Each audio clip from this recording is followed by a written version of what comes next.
Kak je ovo fora za vozit? Daj molim te pogledaj ovo. Nervozan si u gradu. MS Energy C102 Citizen. Kužiš, Citizen. Ako cijeniš dobar dizajn, top. Integrirani volan i lula volana, mehaničke disk kočnice, displej u boji, nosač naprijed i iza, možeš na plac, špicu, običnu vožnju. Sve ti stane, baterije ima dovoljno. 36 volti, 9,6 Ah. Baterija je smještena centralno, težište je u sredini, tako da s ovim možeš i divljati. Motor u zražnim kotaču, 250 W. Sve radi savršeno. Zašto? Single speed. Nema šaltanja brzina. 3 moda vožnje, domet do 60 km. Pališ na posao, kavu i tak 2-3 dana. Tek onda ga puniš. Udobnost? Sad ću ti objasniti šta je to na ovom biciklu.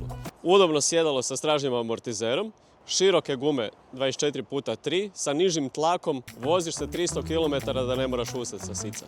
Odlučio si samo malo prošetati, da ne guraš bicikl, tu ti je walk assist. Stisneš gumb i on ti ide sam.